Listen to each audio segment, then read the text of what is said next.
آئندہ سال مالیاتی خسارہ 8,500 ارب روپے رہنے کی توقع ہے، جس کو پورا کرنے کے لیے مزید قرض لیا جائے گا، جبکہ موجودہ قرضوں پر سود کی ادائیگی کے لیے 9,775 ارب روپے خرچ ہوں گے۔ بجٹ میں سرکاری ملازمین کی تنخواہوں میں 25% اضافے سے سرکاری ملازمین کے بارے نیارے ہو گئے، مگر پرائیویٹ ملازمین پر ٹیکس کی شرح 35% تک بڑھا کر یقیناً ان کے لیے ایک بہت ہی ناخوشگوار ماحول پیدا کیا گیا ہے۔ ان تمام معاملات پہ بات کرتے ہیں پاکستان کے بجٹ کو، جس کو کہ مجموعی طور پر پاکستان کا کاروبار، مارکیٹس ویلکم کر رہا ہے، اس کو خوشائند قرار دے رہا ہے۔ اس موضوع میں بات کرنے کے لیے ہمارے ساتھ موجود ہیں محترم محمد اورنگزیب، وفاقی وزیر خزانہ اور ریونیو۔ بہت بہت شکریہ اورنگزیب صاحب، آپ نے ہمیں جوائن کیا ہے۔ یقینی طور پہ کہ اکراس دا بورڈ جو ہمیں فیڈ بیک آ رہا ہے وہ کافی پازیٹیو ہے اس بجٹ کے لحاظ سے۔ ہمیں یہ بتائیے گا کہ اب ہماری ایک بہت امپورٹنٹ مائل سٹون جو ہے اس بجٹ کے فوراً بعد جو ہے وہ ہے ہمیں IMF کا ایک ایکسٹینڈڈ پروگرام چاہیے، جس کے لیے آلریڈی ہمارے مذاکرات ہو رہے ہیں، ان کے ساتھ بات چیت مسلسل چل رہی ہے۔ پہلے تو میں یہ جاننا چاہوں گا کہ یہ جو بجٹ آیا ہے جس کو کہ ہمیں اکراس دا بورڈ ہماری جو بزنس کمیونٹی ہے مجموعی طور پہ اس کو ویلکم کر رہی ہے، IMF کے ساتھ کتنا الائنڈ ہے یہ ہمارے نمبرز جو ہیں؟ کامران صاحب، پہلے تو میں آپ کا بہت شکریہ ادا کرتا ہوں کہ آپ نے اپنے پروگرام پہ مجھے مدعو کیا۔ دیکھیے، میں غالباً آپ کے پروگرام پہ پہلے بھی کہہ چکا ہوں کہ جو ہمارا اوورآل ریفارم ایجنڈا ہے اس ایڈمنسٹریشن کا، اس کے 3 یا 4 اس کے کلیدی پلرز ہیں یا پہلو ہیں۔ ایک تو ہے کہ جو tax to G D P ہے، جہاں اس وقت ہم پھنسے ہوئے ہیں 9.5%، دیٹ از ناٹ سسٹینیبل، اس کو ہم نے 13-13.5% کی طرف لے کر جانا ہے۔ جو ہماری کمپلیکس انرجی ایکویژن ہے، اس میں پاور سیکٹر ریفارمز ہیں، گیس سائٹ کی ریفارمز ہیں، ان کو ہم نے صحیح سمت میں لے کے جانا ہے۔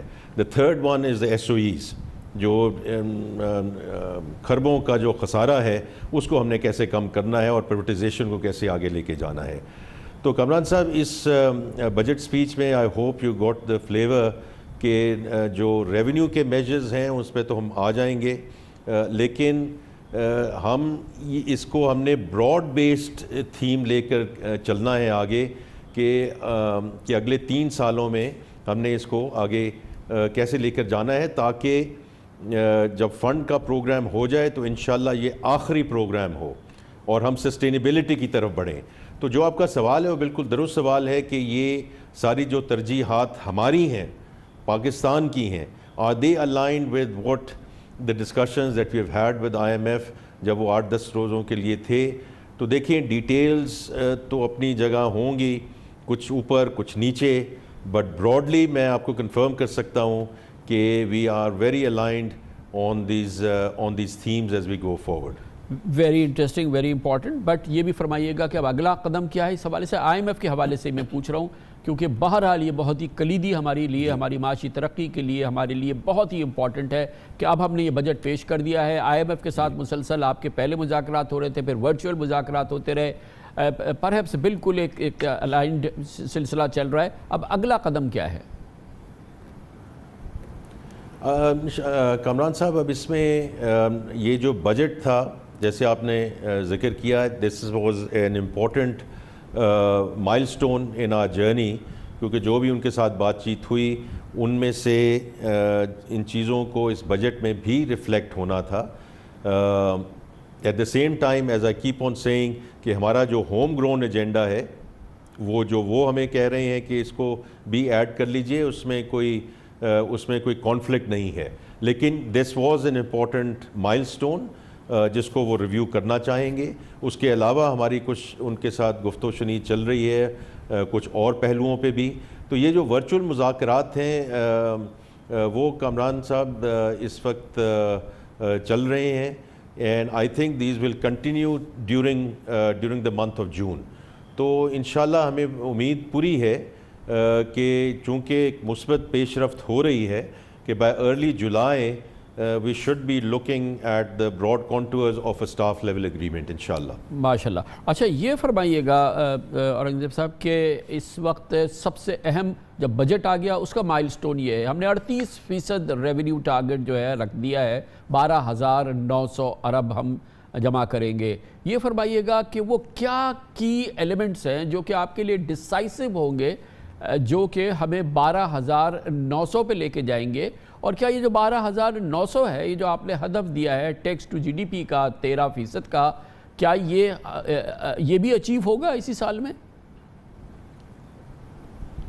جی آئی تھنک آپ کا سوال جو ہے وہ بہت مناسب ہے، بٹ آئی وڈ سے کہ فرسٹ آف آل اس کا ایک کانٹیکسٹ ہے، وہ دیکھیے اس سال 23-24 جو مالی سال ہے، اس میں F B R is going to show a revenue uptake close to 30%.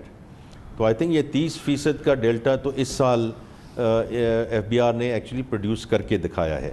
اب آ جائیے اگلے سال جہاں تقریباً 38% کا ڈیلٹا ہے from where we are going to close this year, اور 12.9 کا جیسے آپ نے ذکر کیا. تو اب دیکھیے اس میں ایک تو جسے ہم کہتے ہیں بوئنسی ہے کہ ایک نیچرل ریٹ ہے جس سے یہ چیز بڑھے گی. تو اس کو ریزیوم کر لیں کہ 18-20% تو ہمیں اس بوئنسی سے ہمیں آ جائے گا. لیکن اس کے علاوہ پھر ہمیں اسپیسیفک ریونیو میجرز جو آپ نے دیکھے ہیں، وہ ریونیو میجرز آپ نے دیکھے ہیں آن دا انکم ٹیکس سائڈ، آپ نے دیکھے ہیں جو سیلز ٹیکس کی جو کچھ اور ایف ای ڈی میں جو ایگزیمپشنز ہیں وہ ہم نے وڈرا کی ہیں. آج اگر آپ نے دیکھا ہو، سارے پریس میں بھی یہ تھا on the back of the economic survey Kamran صاحب، کہ 3.9 ٹریلین کی ایگزیمپشنز دی جا رہی ہیں، اینڈ فار گڈ ریزنز، کیونکہ ہم نے وہ کچھ جو ایگزیمپشنز ہیں وہ برقرار رکھی ہیں، ہیلتھ میں، ایجوکیشن میں، ایگریکلچر میں وہ برقرار رکھی ہیں. لیکن اس کے باوجود ایسی ایگزیمپشنز ہیں جو وی فیل کہ should be removed in terms of bringing equity and fairness into the tax system. So کچھ تو یہ ہوگا. اس کے علاوہ کامران صاحب، میں نے آپ کے غالباً پروگرام میں پہلے بھی آ کے یہ بات کر چکا ہوں، انفورسمنٹ کا بہت بڑا فقدان ہے، بہت بڑا فقدان ہے. اس میں ہم نے دیکھا کہ پی او ایس کے ساتھ کیا ہوا، ٹریک اینڈ ٹریس کے ساتھ کیا ہوا، اور اب ہم جو اس کو آگے اینڈ ٹو اینڈ ڈیجیٹائزیشن کی طرف لے کر جا رہے ہیں، اس کا مقصد ہی یہ ہے کہ جو ہماری ٹیکس اتھارٹی ہے، جو ایف بی آر ہے، اس میں ہیومن انٹرونشن کو ہم جتنا کم کر سکیں اتنا بہتر ہے. اس میں ٹرانسپیرنسی بہتری ہوگی، اس میں جو کرپشن کا ایلیمنٹ ہے وہ کم ہوگا، اس میں جو کلائنٹ سروس کا ایلیمنٹ ہے، کیوں نہیں لوگ آتے پیپل.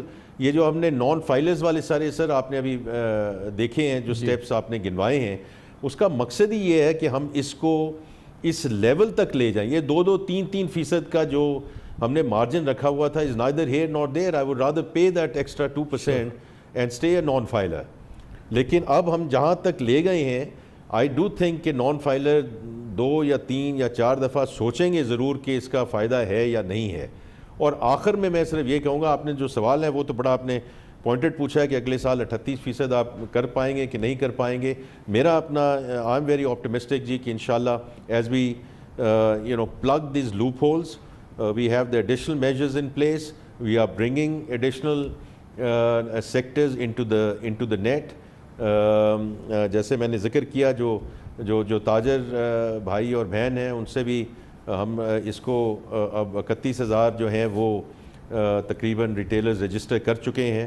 ان پہ ٹیکس کا اطلاق اب جولائی سے ہوگا، اور یہ کام بہت پہلے ہو جانا چاہیے تھا. 2022 میں نے ابھی پہلے بھی کہیں کہا ہے کہ جب مفتاح صاحب نے یہ کام شروع کیا تھا اور یہ جو میجر انٹروڈیوس کیا تھا، اس وقت اس کا اطلاق ہو جانا چاہیے تھا.